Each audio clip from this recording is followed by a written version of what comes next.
You, Jem, for coming for the launch of your book. Thank you. Nós vamos, o momento que tivemos em cima foi diferente este é mais positivo e portanto, pedimos a vossa atenção agora para a palestra que vai haver e depois teremos o Pedro Macedo e a Carlota que também vão, enfim, anfitriar este momento. Agradecer muito ao facto do Alcides, que está ali ao fundo, que segurou o movimento em cima, lá em cima, juntamente com o professor Jorge Ligante Rosa, que está ali atrás. Muito agradeço. Pessoas que prefaciaram o livro, Pedro Macedo, a mesma, também teve esse privilégio de prefaciar o livro, e a Luísa Fischer, que é uma brasileira, que obviamente por razões naturais não está em Portugal, mas também quisemos fazer a ponte. O livro em português, ou melhor, a edição portuguesa do livro, nós fomos provocadores, de modo que os brasileiros também fizessem sair este livro, e ele vai sair, mas vai sair em princípio em janeiro do ano que vem, e portanto, pronto, nós fomos os anfitriões desta primeira edição em português. E muito obrigado também a todos os que intervieram. Muito obrigado à Casa do Comum e a todos os elementos que estão presentes aqui, ao Rogério e a todos os outros que estão aqui, e toda a equipa e, sobretudo, esta forma agradável de um encontro. Acho que é muito agradável estar no meio dos livros. De facto, isso é a nossa praia. E, portanto, muito obrigado também por terem vindo a todos vocês e até já. So, just to know, how many people here don't understand English? Alguém que não percebe inglês? Okay, great.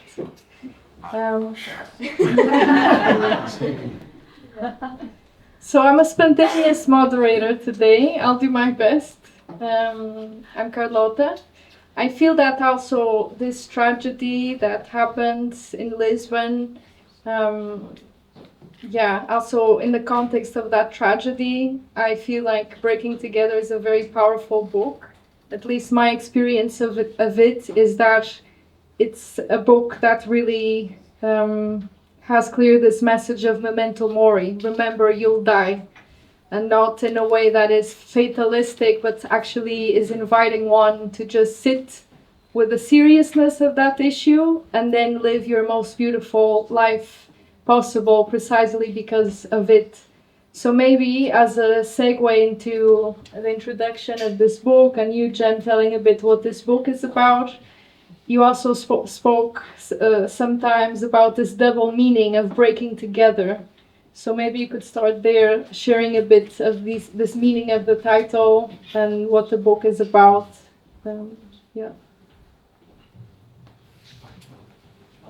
Yeah, thank you to both of you for acknowledging the somber context. And yeah, obviously a tragedy like what's happened with the Gloria Funicula triggers so many different thoughts and emotions, incomprehension. But yes, you're right. One thing that we can all take from it is also this realizing that we don't know when our day will come, and yeah, many philosophers and wisdom teachers have told us to live with death on our shoulder and love in our hearts, and yeah, often grief reminds us of the fact that we love, and we've all had our own experiences of grief in life and how it's reminded us of how much we love. So yeah, with such a shock and unavoidable disaster, then there's also that side to it too. And thank you all of you for coming out despite the shock that Lisbon and therefore yourselves are having right now. I will come to your question, but I've just been sitting here really enjoying being in a bookshop.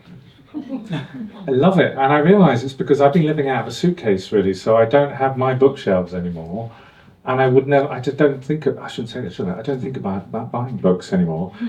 Oops. But you should buy mine. But because I'm living out the suitcase, so it's all on my device, and or audio. And it's so nice because it's a reminder of how much I love the creative exploration of ideas. I love it. And what it's reminded me of is that I remember when I lived in Singapore, I used to go to an old second-hand bookshop just to feel a bit human again. Don't know if anyone's been to Singapore, but it's so glitzy, so modern, glass and steel and concrete and people making shitloads of money.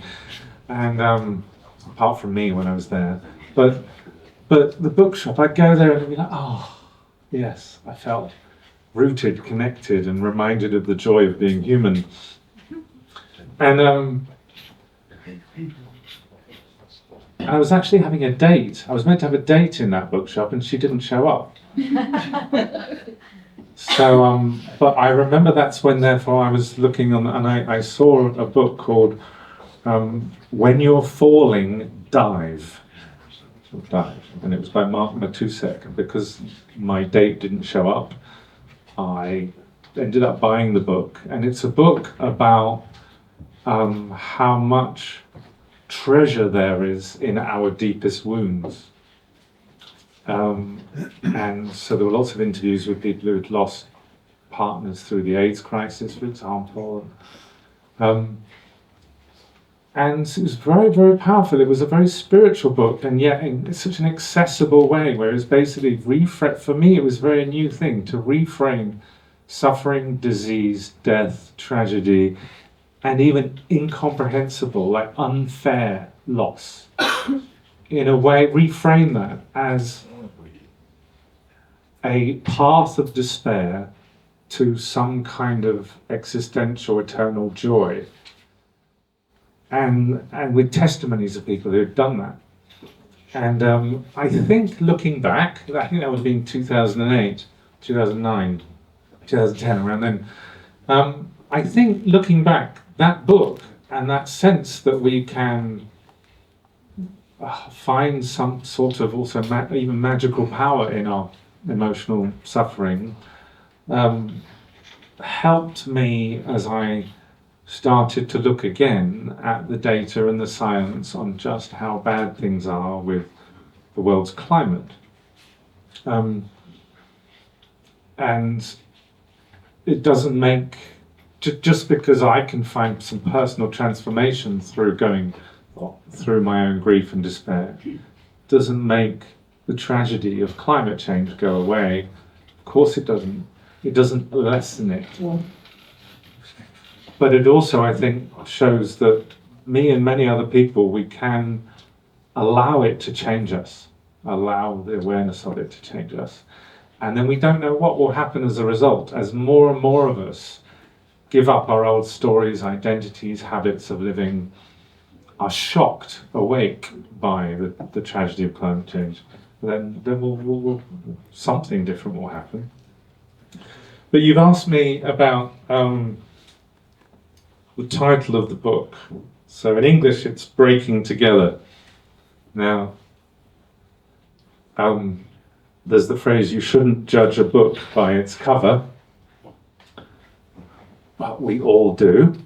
And I'm really pleased I did. I love the title, When You're Falling, Dive. So I ended up picking it up.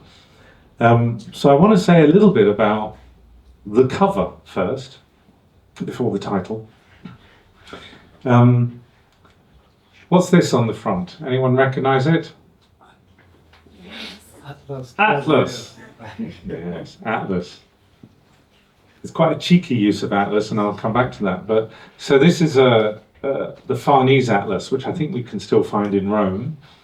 I think it's one of the oldest, if not the oldest, statue of Atlas. So Atlas was a Greek Titan god, and I'm not a classicist, but my reading of it is also a bit unconventional. So, according to what we think about what the ancients knew, that's not the planet Earth on its back, because they supposedly didn't think the Earth was round, but actually there's some good evidence they did thousands of years ago. That's meant to be the heavens, and so he's carrying the whole of the heavens, the universe, on his back, or not carrying on his back, holding it up. Because the myth is that Atlas was cursed with having to hold up the heavens, otherwise they would go crashing down and kill everyone, including the family he loved. And so some readings of the Titan gods, they represent aspects of not nature, but human nature. And so you can read into this a story that, well, so if Atlas represents humans and where humans are, then, we don't have to hold up the heavens. They won't, if we stop trying to hold up the heavens, they won't come crashing down, they won't kill our family. So actually, he was cursed with the idea that he had to hold up the heavens, believing it. And it's actually kind of nice, isn't it nice that he actually tried to save everyone, including his family, by struggling to hold up the heavens. But also it was a delusion. It's extremely anthropocentric. It's all down to you, Atlas. So the other thing I've done there, anyone Japanese in the audience? No, anyone been to Japan? So I've done what's called kintsugi. So I made this with my friend Darinka Monteko, an artist. And kintsugi is the idea that things that we love at home, we break. Probably we've all had a mug or a cup or a plate that's been passed down through generations, and we accidentally break it. And then if you stick it back together again with gold, cleverly, it can look really beautiful. And so it's no longer the same function. It's no longer the plate or the mug that you might use like it used to be used.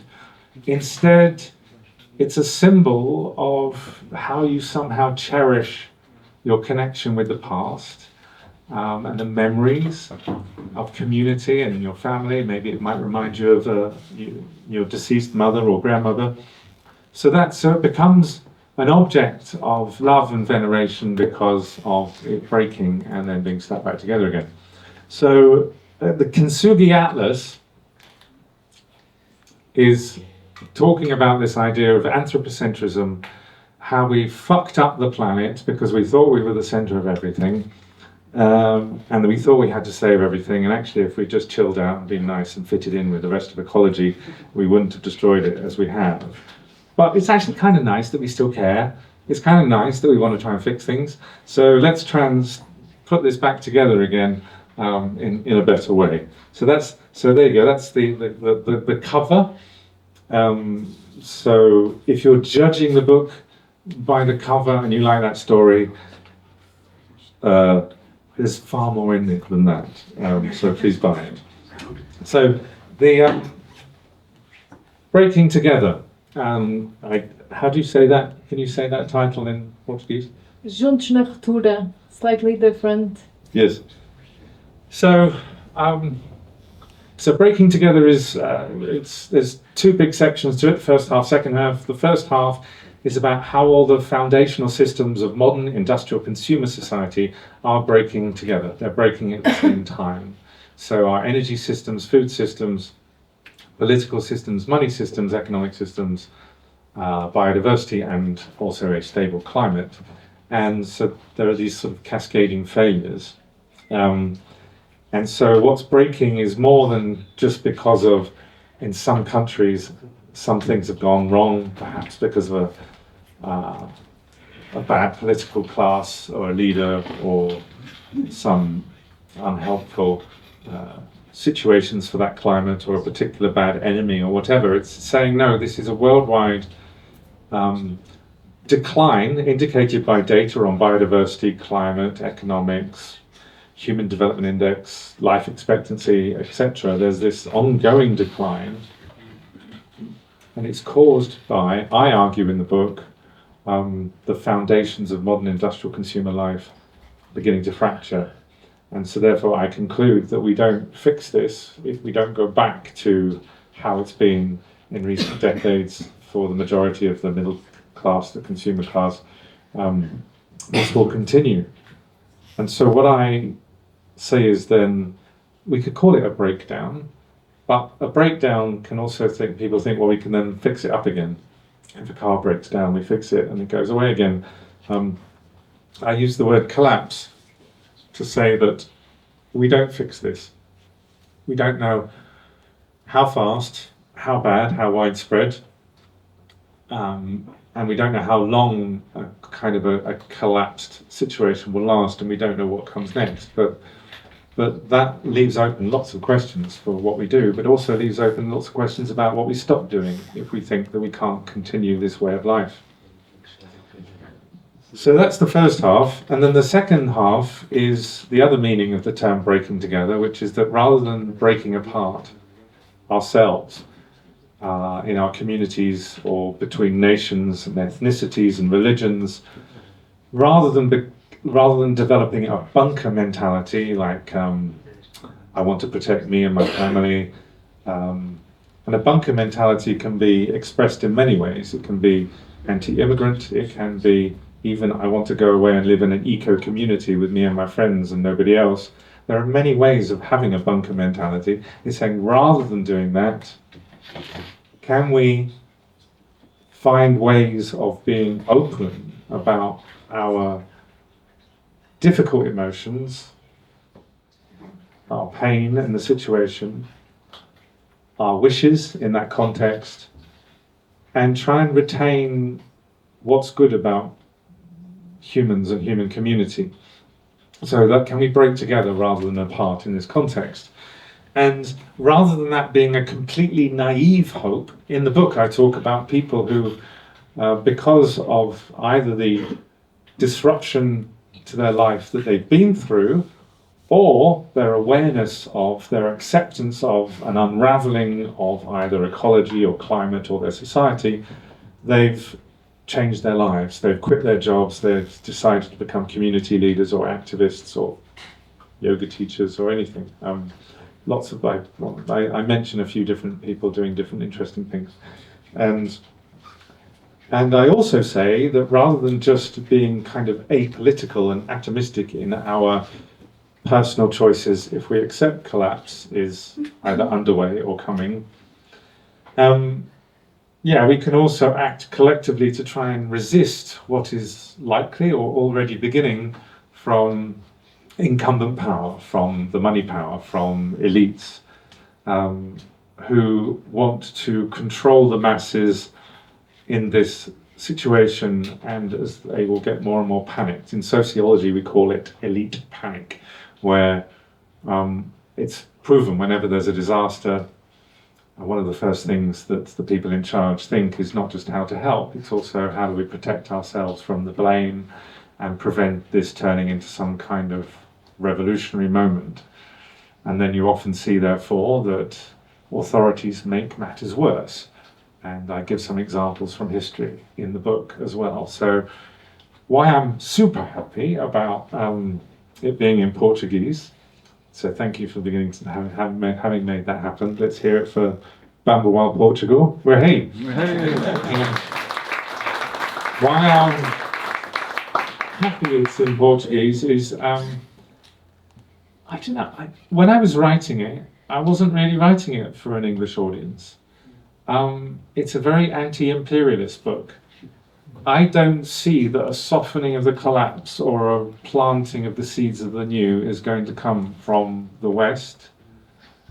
I am much more interested whether these ideas will find their way in Francophone Africa, in Latin America, both Spanish and Portuguese speaking, and Indonesia and elsewhere. I live in Indonesia now. I'm really interested in these ideas reaching those basically the global south, because it saddens me, but I don't think the last couple of years of geopolitics proves otherwise. It saddens me that it seems to be that the West is quite brutal in its service of global capital and business as usual, and the profits of the arms companies and pharmaceutical companies and the banks and so on. So it may be the same. It may be the same if we were in a different world.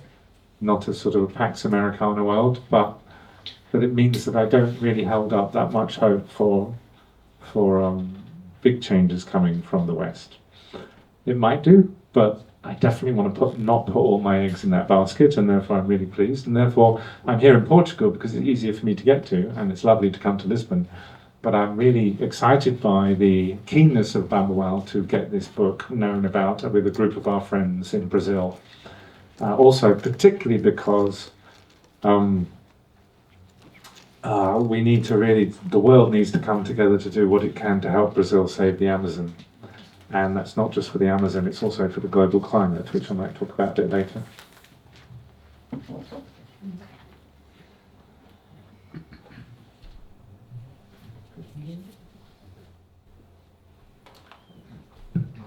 Boa tarde. My name is Pedro, and I'm a Jen fan, if I can say that. In 2018, when the deep adaptation paper came out, I was doing my PhD in climate change and sustainable development. I was reading papers and papers, loads of papers every day, and suddenly there was your paper, and I'm really thank you, grateful to you because of that. Because finally I could see, someone is telling the truth, it was kind of, with all the bad news in the deep adaptation paper, it was kind of the light in the end of the tunnel, because I could see that at least someone, and of course it was not only Jem, but in a very clear way, someone was saying what needed to be said. And I think this book is all about that. And thank you so much. And thank you again, because in 2023 there was the book. And again, it resonated. And I want to question about, and I know that we just said that you are in a different place from 2023, but in that moment you felt the push, let's say, to bring about this question of freedom, and how we need to do this global reclamation, and somehow also a resistance to different to what's happening. So maybe I would also, before going to the public and your questions, I would ask you about that, about the freedom contest that you bring about in your book.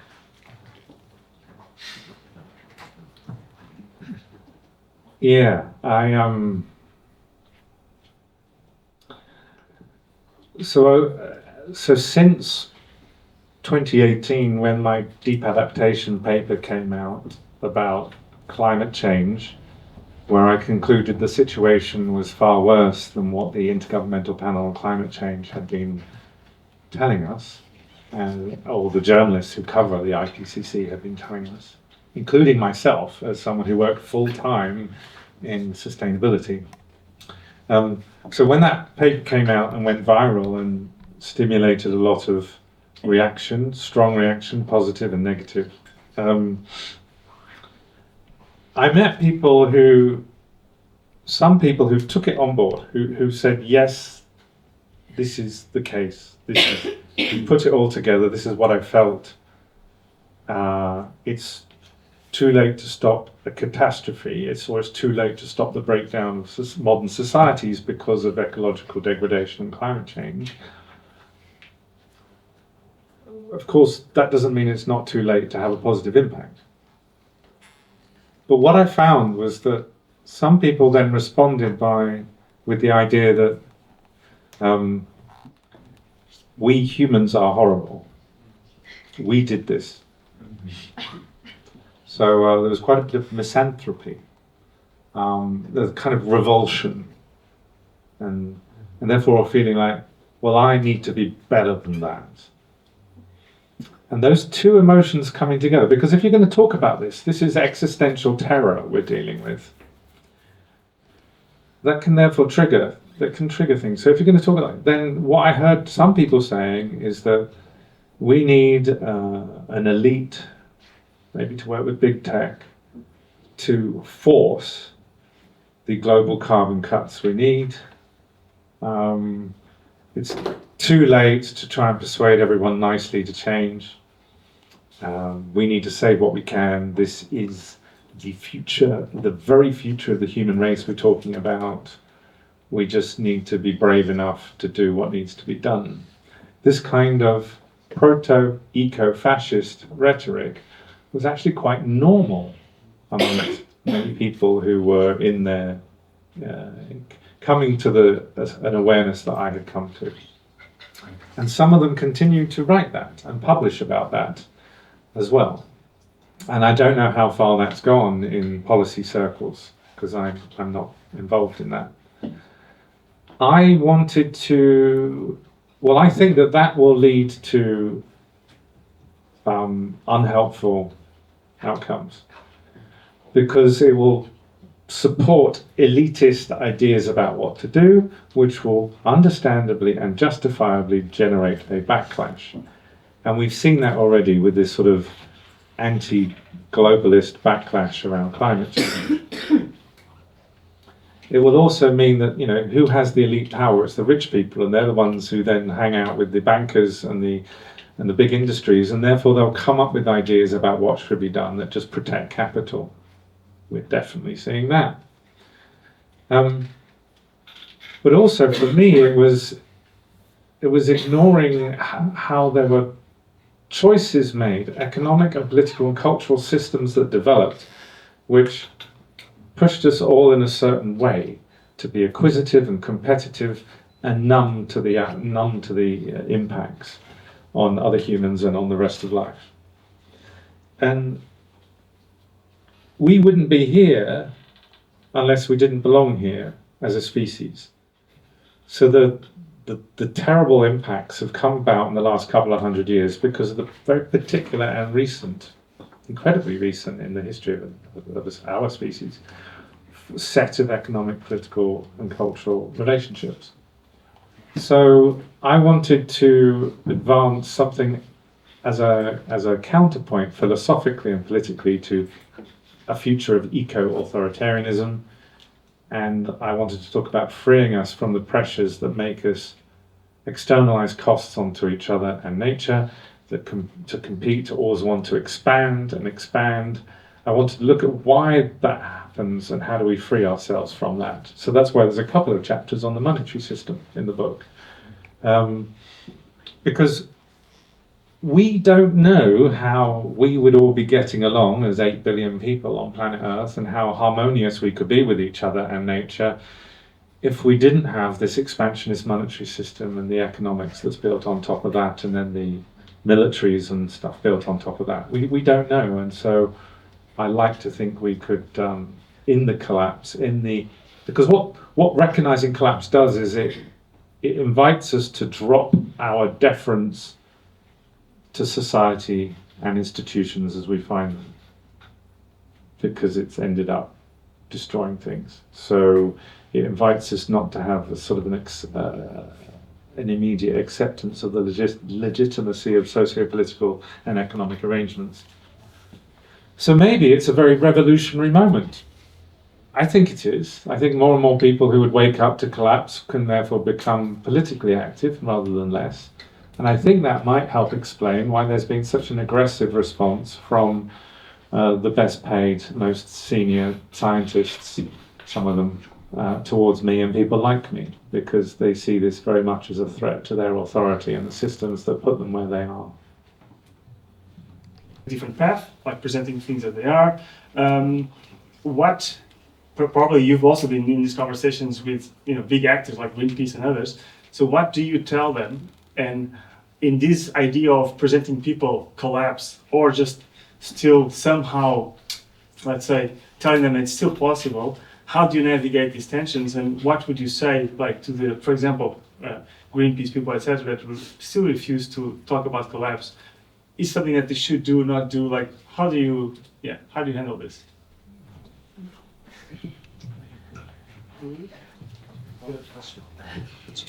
Thank you. That's a fun question.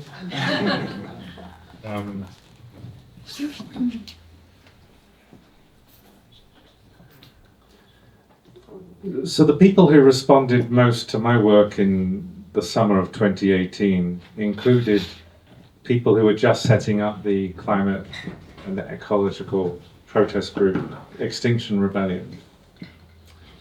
And their very first action was to go and occupy the Greenpeace head office in London. So that's kind of funny, and that's kind of forgotten. It wasn't blocking a bridge or a road, it was going and taking over the Greenpeace offices and saying, you're part of the problem. Because you are, in a number of ways, but one is, you're not telling the truth to the public about just how bad this is, and you're not seeking mass mobilization. You're not seeking to challenge the government on this, like the very legitimacy of the government per se. You're just still thinking this is an issue. Please do something on this, please. So that was interesting. I haven't followed how the environmental NGO sector are talking or not about just how bad climate has become. It would be fascinating to know, because no one who says let's keep 1.5 alive is telling you that they care about reality, because the last 12 months we were over 1.5, and so now it's, 2 years we're over 1.5, and the El Nino came and went and we're still over 1.5, and so all the top climatologists, even Michael Mann kind of slightly, but the rest of them are all saying climate change is accelerating and we don't know why. That's got theories, but we can't agree about why. So the IPCC came out, when it got radical in October 2018, and said we needed to cut carbon emissions by half by 2030 to then have a 50% chance of staying under 1.5 by when? Was it 2040? Can't remember. But we're already, just a few years later, we're already through that. And of course some people say, oh, well, it's temporary, we'll go down. But we're not going down. It's not happening. So for me, it means that then, like, I don't have to do your job. I'm not talking to these people anymore face to face. It'd be interesting. Maybe you could try different tactics. One is to say that, so here's the thermometer tells me that you're delusional. Thermometer. 1.5 alive. Like, and just, do you want to argue with the boiling point of water as well? I mean, why are you doing your job? Or you could just understand the deep needs of someone working in contemporary professional environmentalism, which is, I need to feel like I'm a good person in sort of comfortable opposition to some policies, but still respected by my friends, still, and it's all still kind of manageable. And so, okay, if that's their world, is there another way in?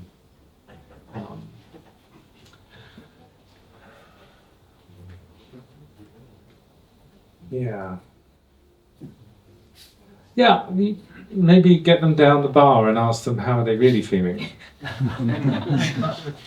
I've done that, yeah. But even within Portuguese climate activism, even the most radical, they still have the narrative of 1.5. They still believe in that narrative. They have no problems of being completely anti-system, but they still keep the 1.5 narrative. I'll say something else then. So, quite a lot of the climatologists have... What's that? It's gone. The mic is... We found this one. It's great!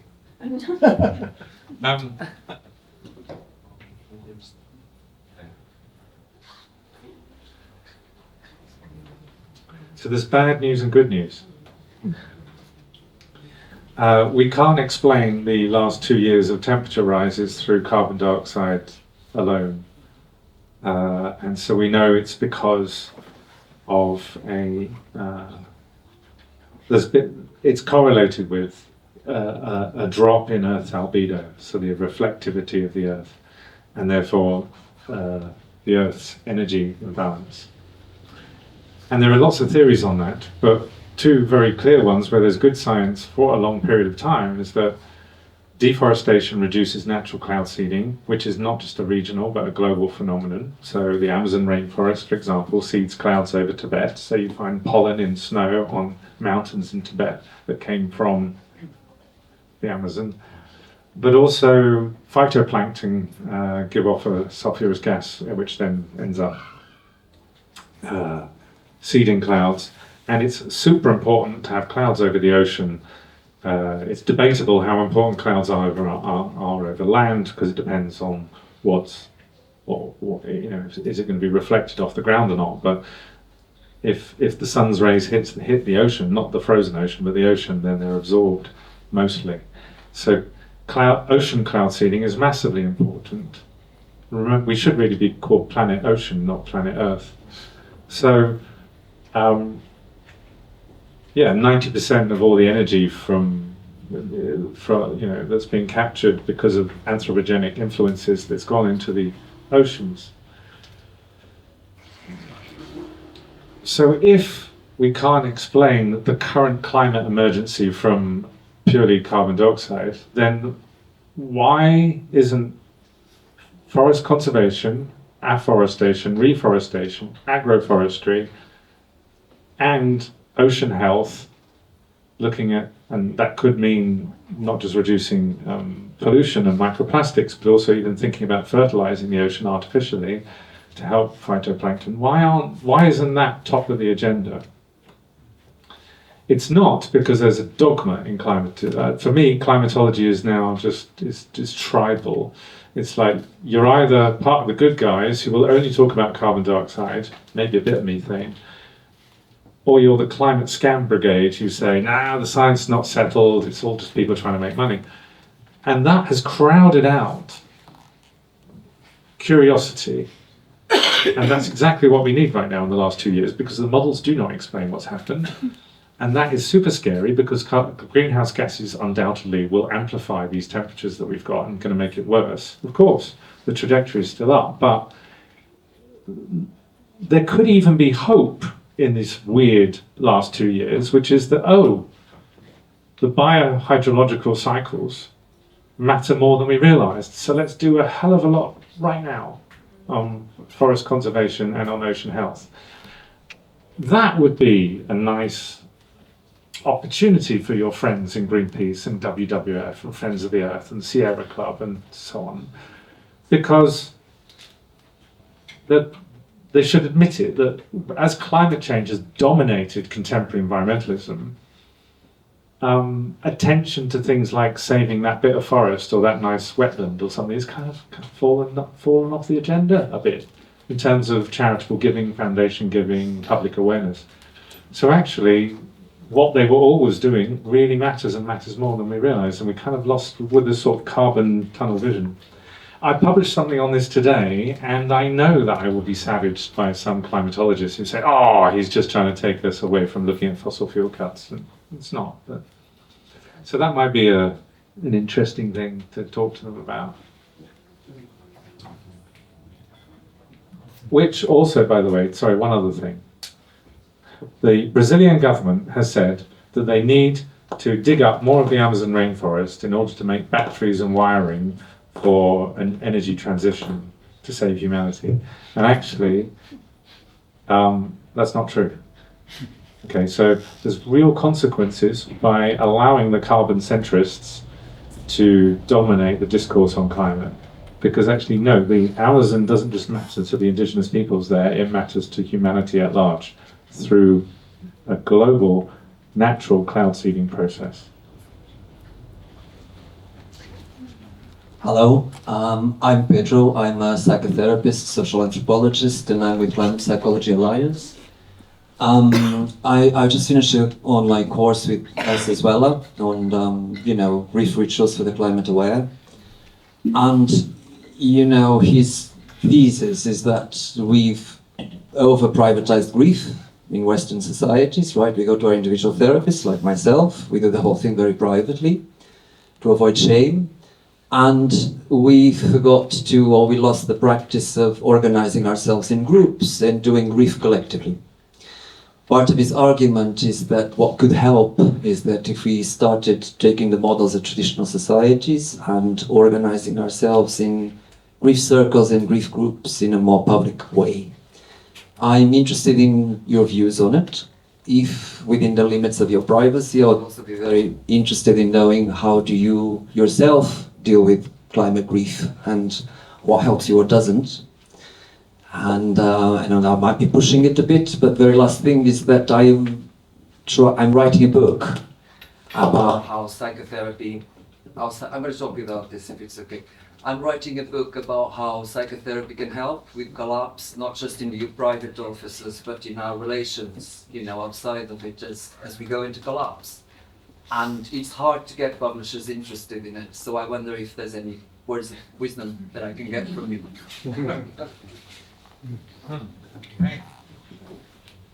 So yeah, it's important work you're doing.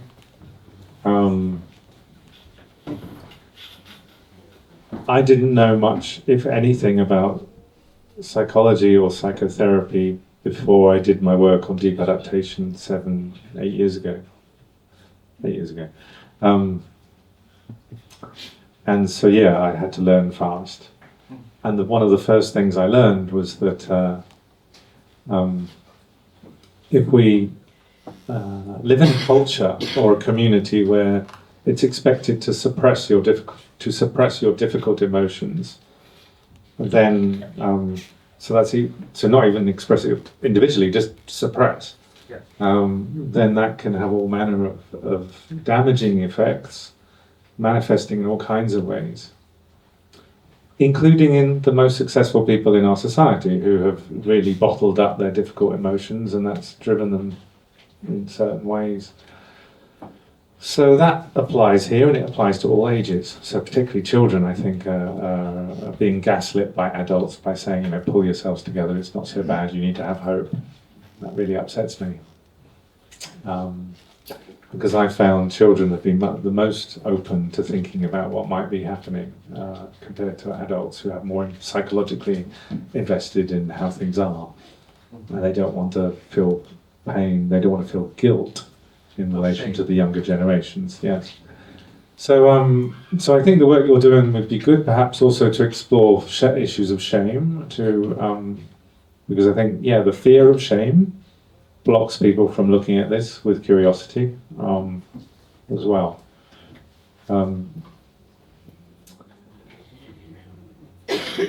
So it's good work. You asked about, so for me, yes, I did. We set up death cafes rather than grief circles. So we just talk about death and loss. I know I heard some giggling there. But because there are all kinds of emotions around death. Grief is generally understood as sorrow or sadness. We can unpack it, but people think that. So they were just called death cafes. That was really helpful for me, but that was back in 2018 to 2021 maybe, and I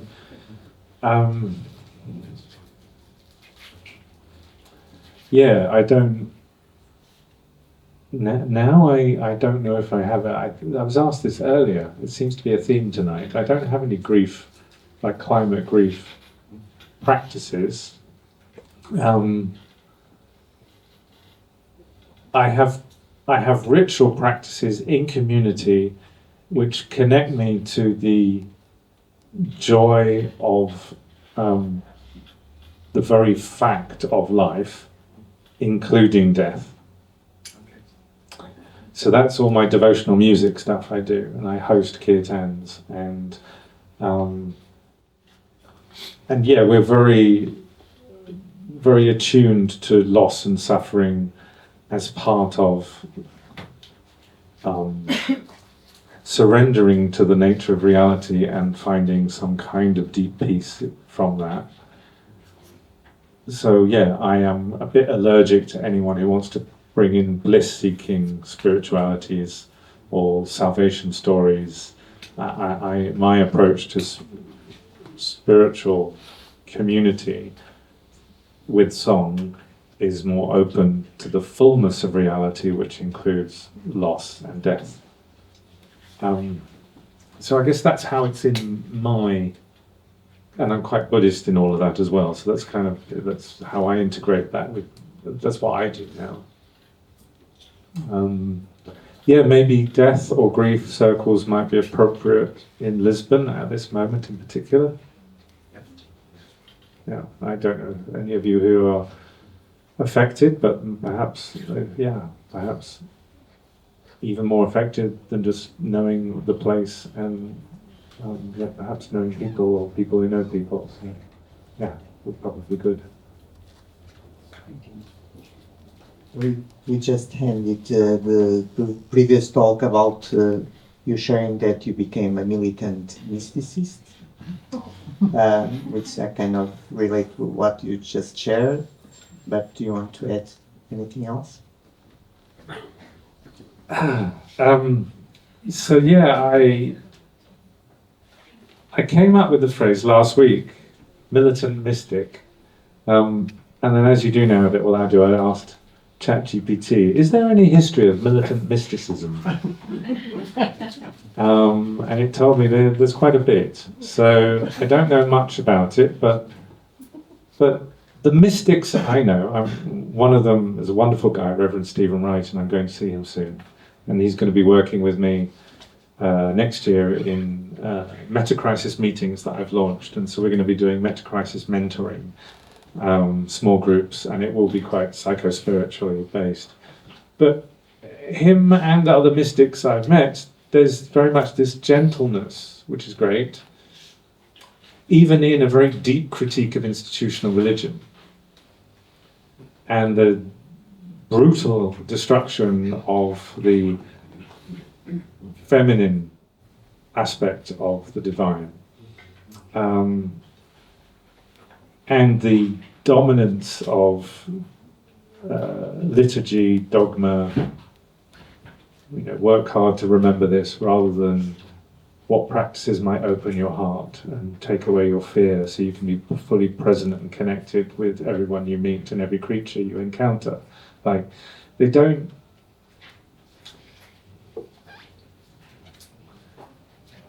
I don't know, I think it would be quite good to be quite gently and calmly extremely belligerent in how we address organised religion. So I'm just exploring that idea. So that's it. It's just an idea. It feels like it's where I might be going with some of my work. But with no rush. I'm not needing to be a hero on this stuff. Yeah. I have a question, and then we have a question there. You were already quite honest in your paper in 2018, Deep Adaptation.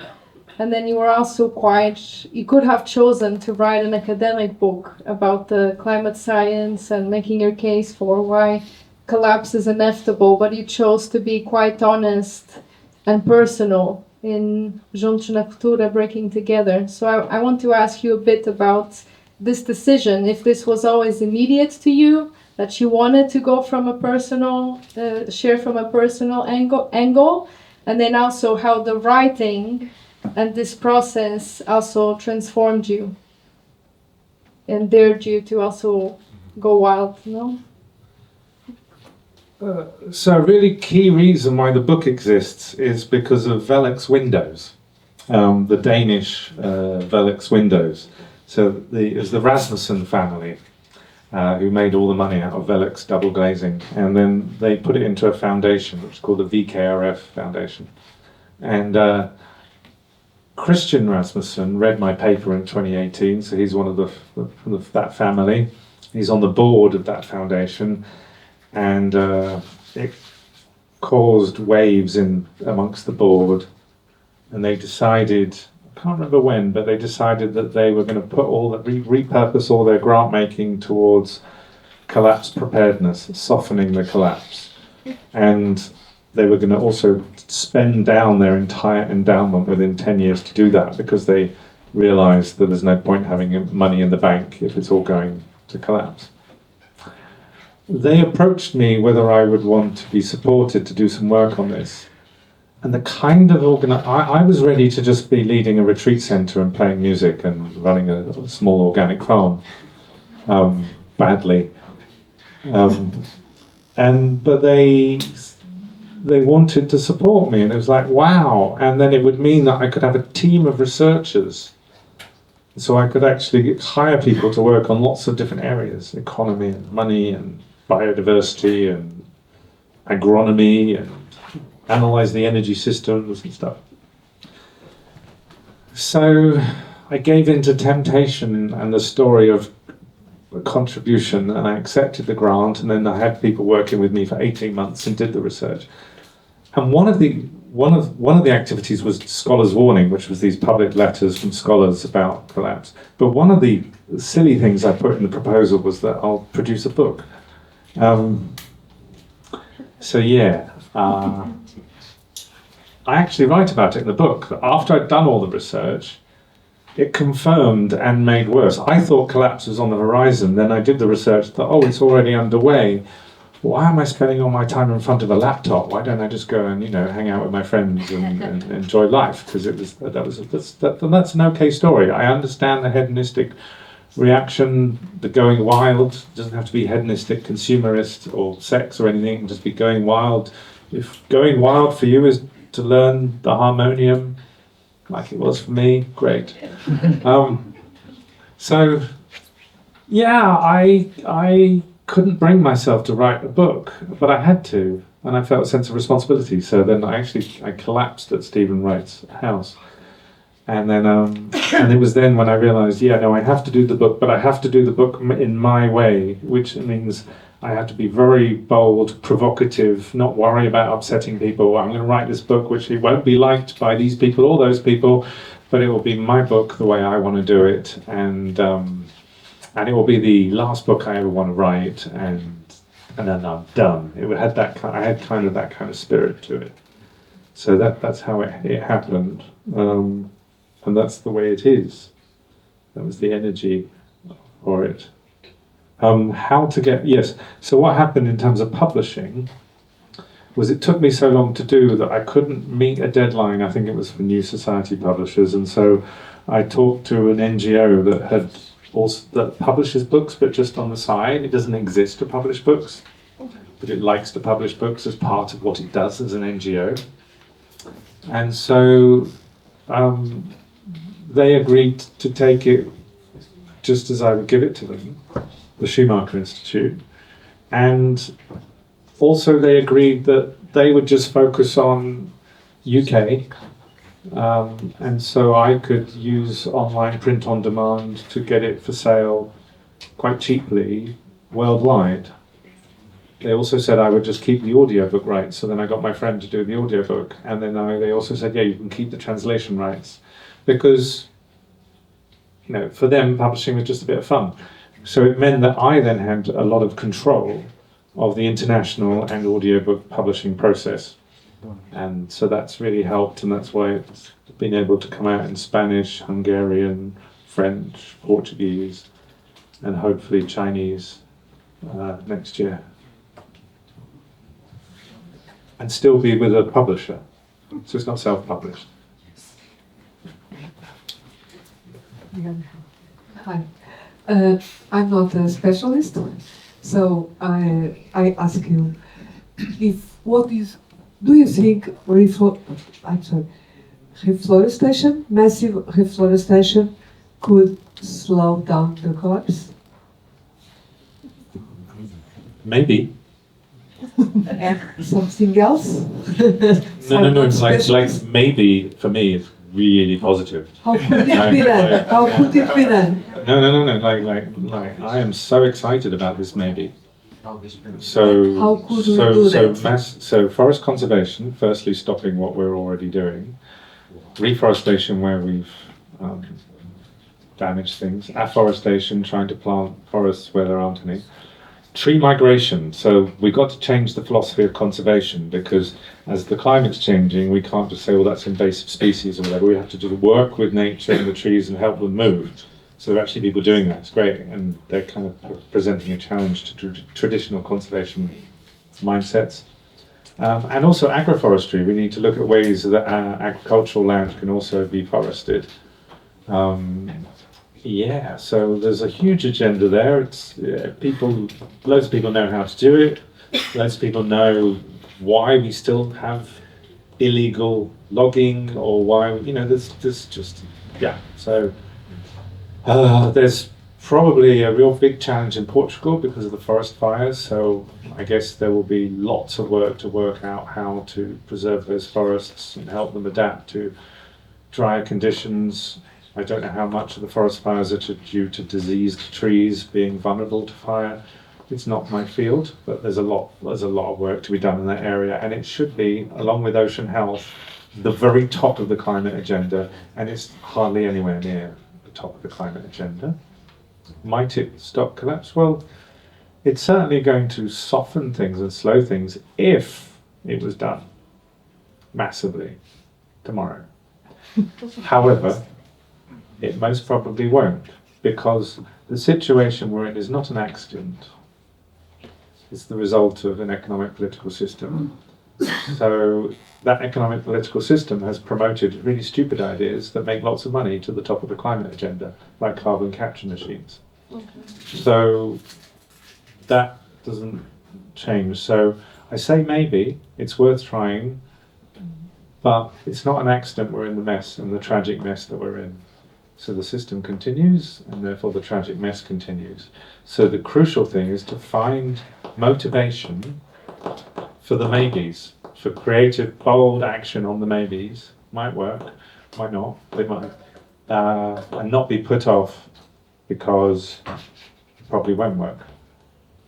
But that could be done by everyone, yes? By groups of people in the city, in the country. Yes, we all have different ways of acting. So of course some people will come along and say, well, if there's each and every one of us just plants a few trees, then that will have X amount of impact. But if we all got together and got the Lisbon council or government to do something, then we could have 100 or 1,000 times more impact. And then someone else will come along and say, yes, but that'll take you 10 years, possibly, maybe, to get that policy changed. So I'd say all of the above, do it all. People who come on and say, no, don't do that, it'll never work. It's like, no, it might do. What you're doing might not work. So try everything. Plant.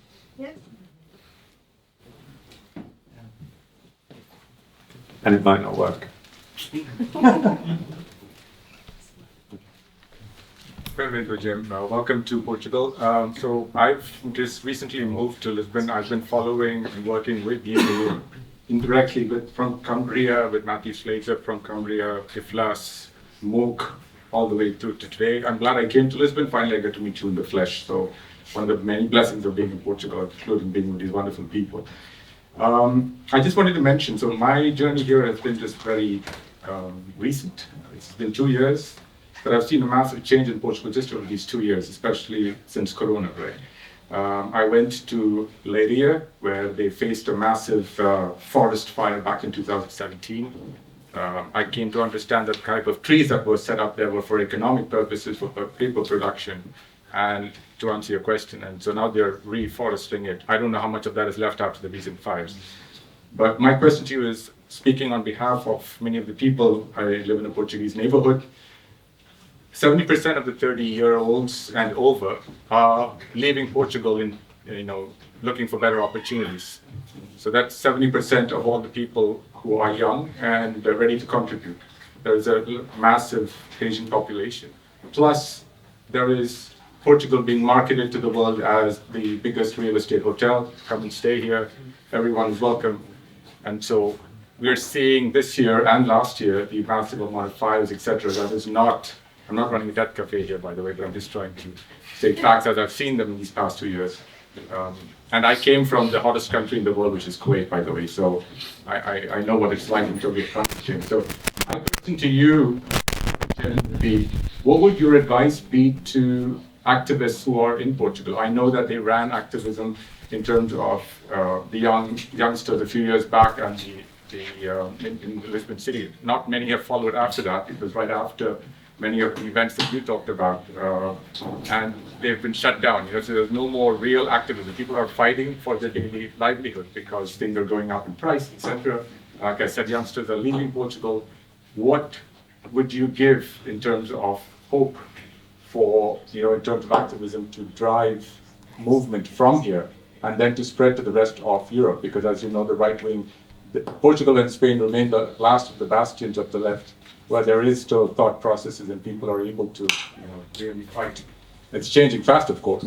I've seen it. But what would your advice be to the people in this room? Where can they start and drive sparks? And again, welcome to Portugal. Yeah, so I used to teach on local currencies and crypto and alternatives, and how about that? You did that. So I hope you bought some Bitcoin back then. That was cool. Or Ethereum even. 2015. Keep them. You hold them. Okay, great. So I don't know anything about Portugal, and so what can I say about what needs to be done? I don't know anything about the politics, the opportunities. I don't know how big the church is, the trade unions, the NGOs, the political landscape, the generational divides. I just so I got this on. It can be fascinating. So yeah, I'd be very cautious about saying anything, but yes, you mentioned the rise of the right-wing populist across Europe, and it's not an accident. It's because things have been getting worse. People have been getting poorer across the world, but particularly, across Europe since about 2015, if not earlier. You can pinpoint the financial crisis of 2008-9 as a start. The policies that meant a massive transfer of wealth to the asset rich. Inflation of property prices has happened everywhere as a result of that, which then just means that young people can't afford a home. That creates a change in their mentality. Also, means they won't think about having kids. The whole, all changes lots of things. And immigration, on the one hand, is wonderful and enriching for a country, but on the other hand, if you're in manual labour, plumbing, construction, or whatever, then you're suddenly having a whole new set of competitors. And so I can understand the grievance that arises. And what we've seen is the banking class and the other elites stoke that resentment, stoke that grievance, as a way of giving a grumpy population who are getting poorer, and with young people without the same future as their parents had, they can't aspire to own a home. They're channeling that grievance towards blame the foreigner. And it's working. It's working across Europe. People very close to me in my life who are very intelligent won't stop talking about immigration all the time.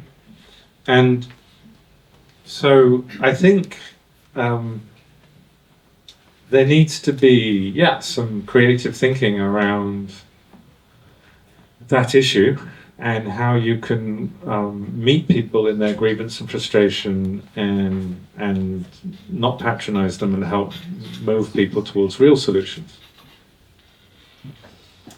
So I'm giving a talk on that next week in England. So, but I don't know enough about Portugal to say what. Just everything about what's happening in Portugal. So I was just going to say, you said you knew nothing, but it's exactly the situation that the young are leaving, they're feeling hopeless, they can't seem to afford a house anymore, they're moving out and out, farther away from the city. It's exactly whatever you just said. And so in such a climate, for them, where they can't put food on the table, would they be worrying about, like you said? Exactly. All right, so what I would say is that what it means to be a citizen of a country includes economic rights and privileges compared to non-citizens.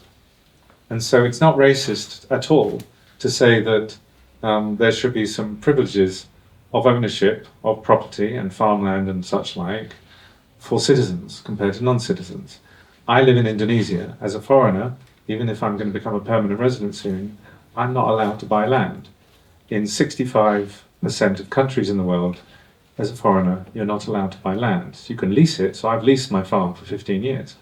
But that's because they have an understanding in most countries of the world about how you need to protect your country from economic dispossession by those who wish to buy things up.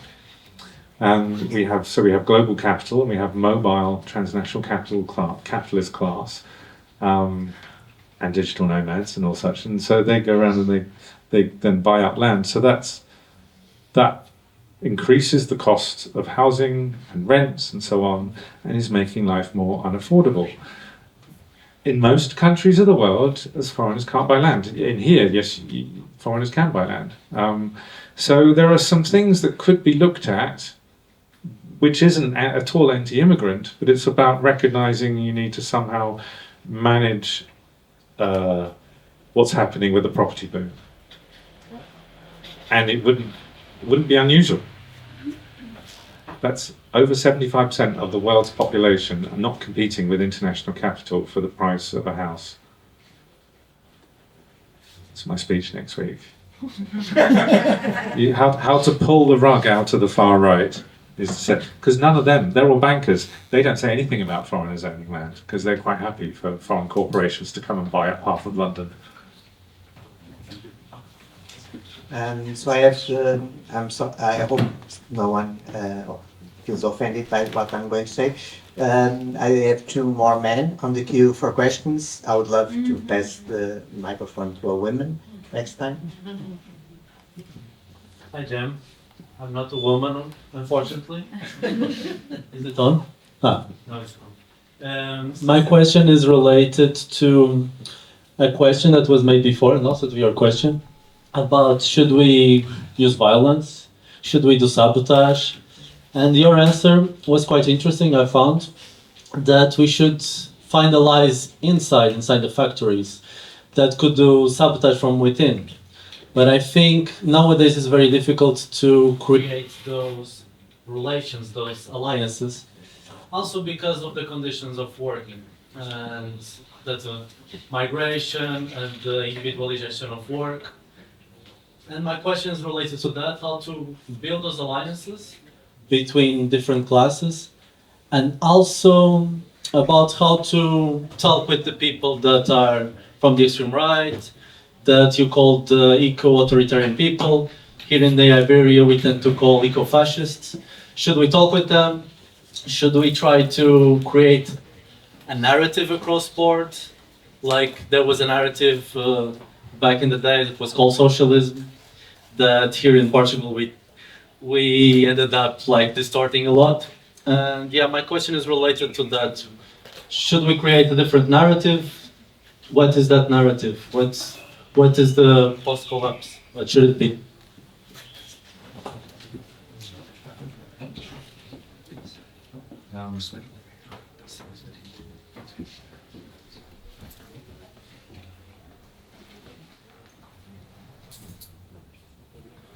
I think there's great power and potential for the emergence of a solidarity-based politics, so what might traditionally be called left-wing politics, but in an authentic sense rather than the contemporary versions or the authoritarian past versions.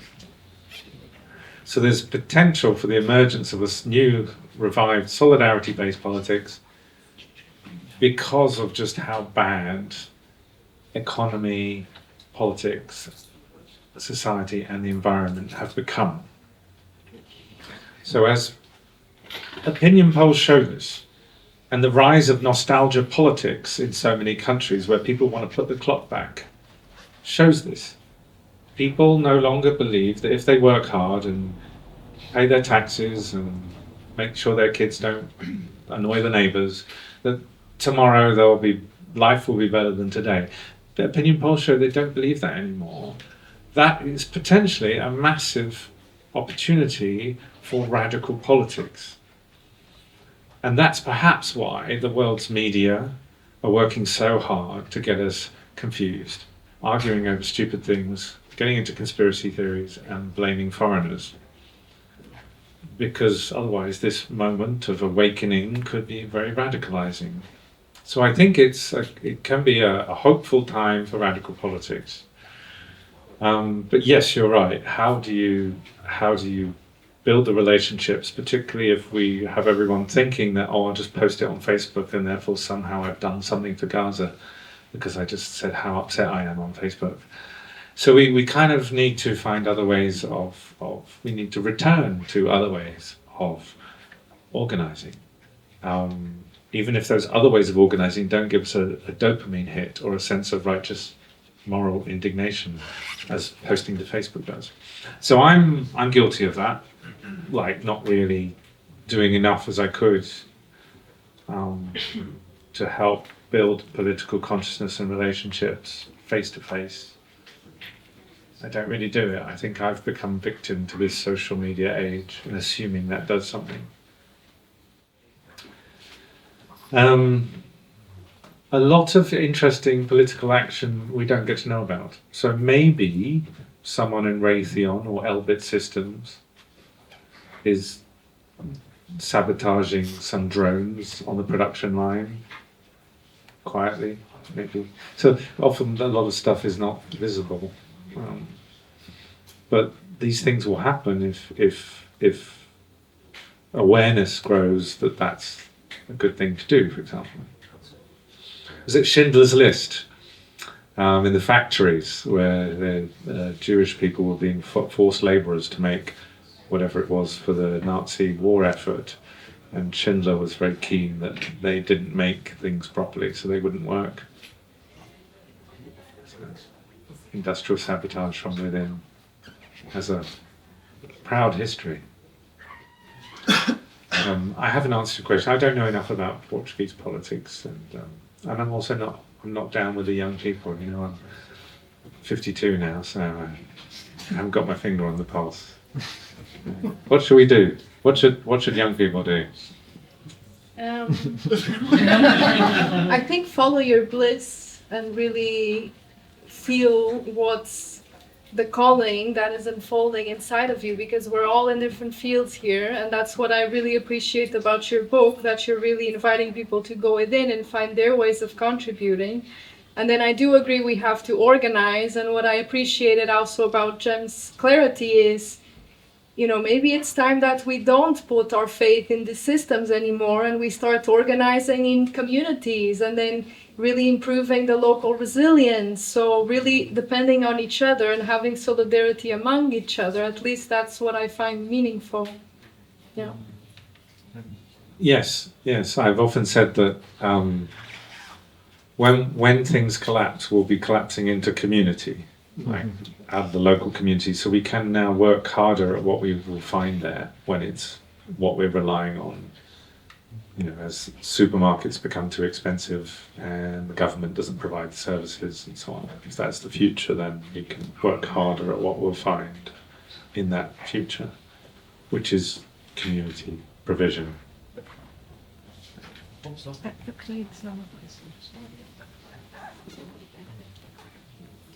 Hi, Jem. This is Emily. Nice to see you again since Canticle Farm in Oakland. So I have been living and being a part of Portugal for the past 10 years, but I'm from New York State, and I really struggle with my political responsibilities in my home country and my lack of access to political responsibility here within the government. And I'm just wondering for you, how is your experience in living abroad also as a foreigner, and how you feel about your political responsibilities in the UK and those in Indonesia where you live, and how do you consider that are like electoral rights and privileges? Because I struggle with that, right? Like I should be voting in my home country, so it's not that bad, and there's one more vote, right? But it's not working.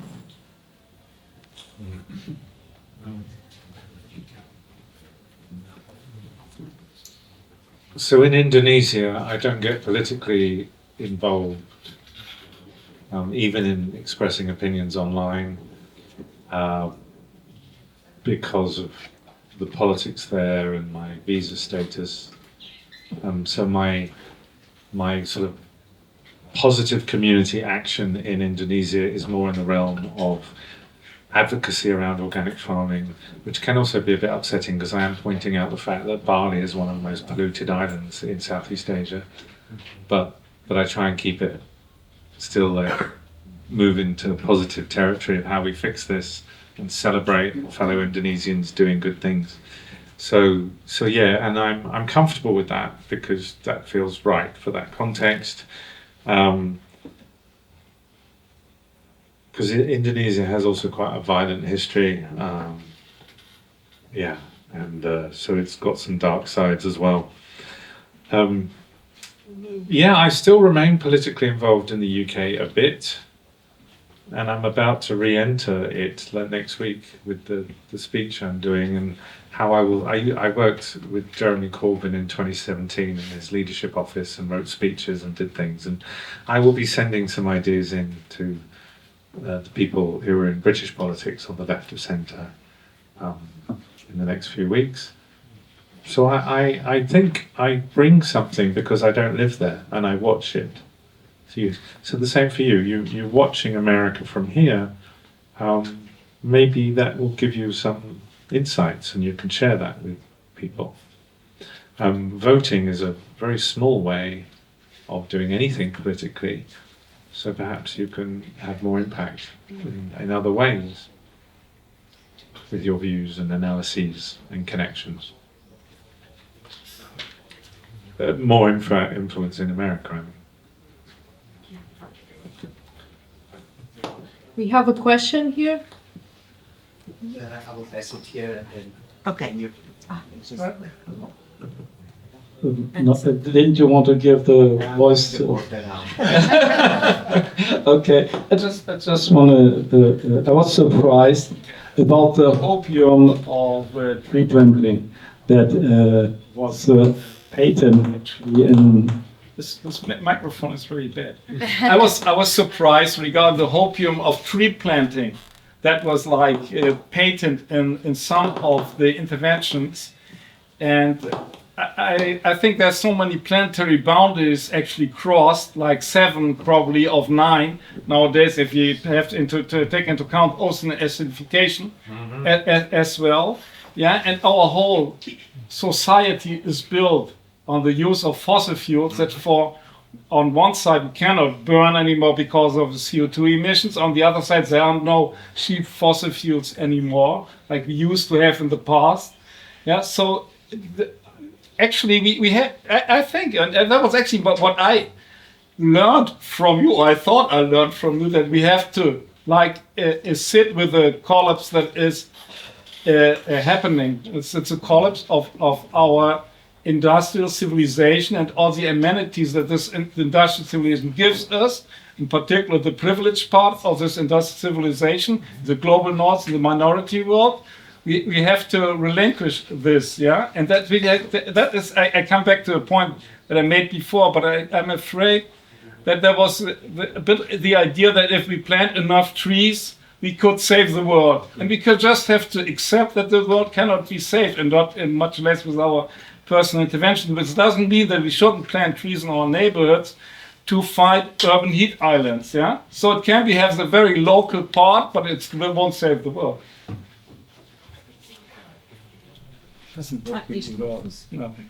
Yeah, I find phrases like "save the world" are we've got to be a bit more precise. So we're not saving industrial civilization, I don't think. We can be trying to soften the collapse of industrial societies, and then I don't know what comes next and when. It might be so bad that unless humanity does change everything really fast and plant trees and do something for ocean health and phytoplankton, that the human race is going extinct. So,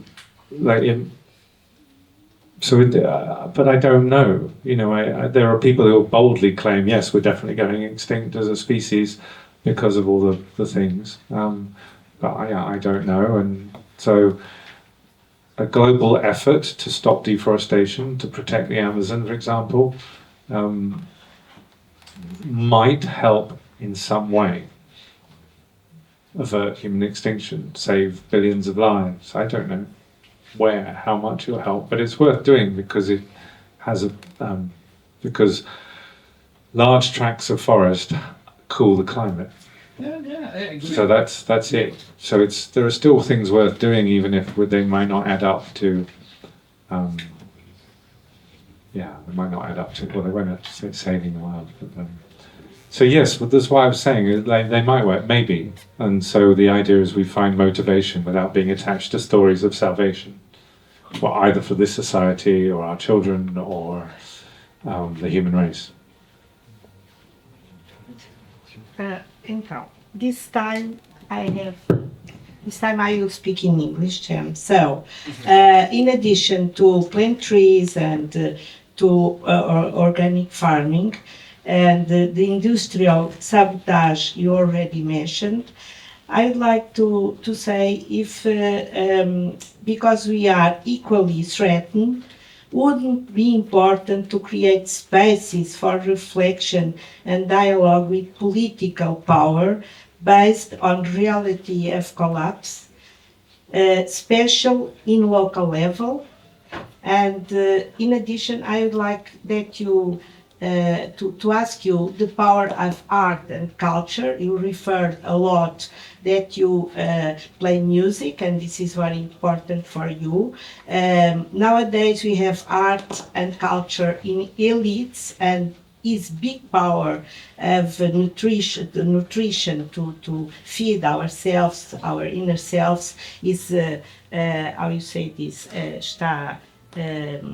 it's in a prison in the elites. So I would like that you tell me about the power of art in this dealing with collapse.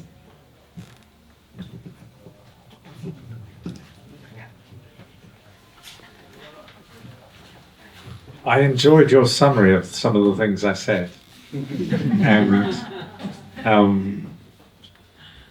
but it also reminded me that I'm not recommending that these are the things, you know, everyone go plant trees, everyone do this or that. There are so many choices we can make differently once we give up on the idea we can reform the systems that we've been born into, that we're living into. So it's a wide open landscape of possibilities, and as you were saying, you just give yourself permission to reject society as you find it and find your own way of living your values and making connections, and it will be probably the best things will be quite iterative. Like improv theatre was really important for me because it helped me realize the most interesting things happened when I had no idea, there was no planning. And so that's just, if there's a motivation to move and to make something happen, then you can find out along the way. So I don't want to limit the sense of possibilities. So your idea of spaces for dialogue and creative expression, definitely. Any of you who might be in Bali on the 21st of September, we're having an art day at the farm with music, with painting. So like the idea of taking inspiration from nature, and we'll be doing some theatre. So yes, we're very much like, we want to sort of express ourselves as people who are not just constrained by the corporate model of how to produce food, how to hang out together, how to enjoy ourselves. We want to be, prosumers, creating rather than just consuming. So we'll create the music, we'll create the entertainment together at the farm. That's our philosophy. Sounds like it's your philosophy too. Yes. Yeah. Yes, we have a project with art, contemporary art, and agroforestry. So we are trying to make this, and the art must be linked with life, not in now we stop life and now we see the art. So the idea, I don't know how it, Miguel is here is in the project. So we are trying to discover how to make this, the art, not in stages or in special, but linked with life.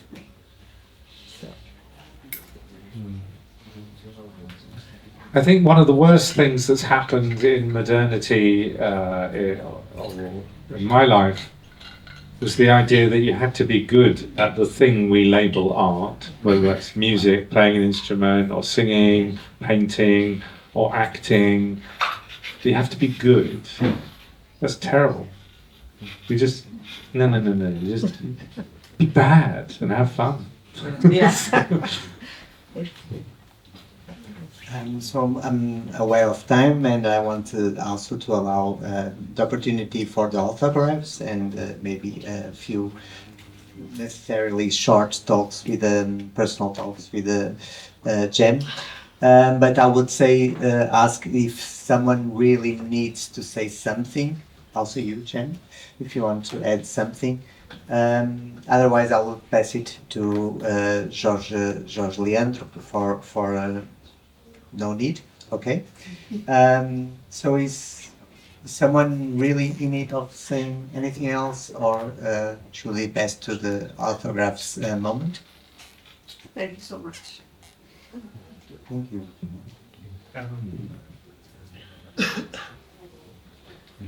If you don't like reading, then buy the book and just read chapter 12. It's where I talk about some of the most amazing people I've met, who I call them doomsters. So not doomers. Doomers sounds a bit dull and boring. Doom. Whereas doomsters, like that means like masters of doom. People who've looked at doom, accepted doom, integrated it into their understanding of where we're at in the future, and have become more creative and wild and made big important choices and become really useful to others as well in the process. And there are many ways of doing that, and I talk about it. You know, life coaches, shaman, farmers, politicians, activists, yoga teachers, all sorts. I mean, people who've changed their lives because of waking up to how life as we know it is breaking down. So you can all become doomsters.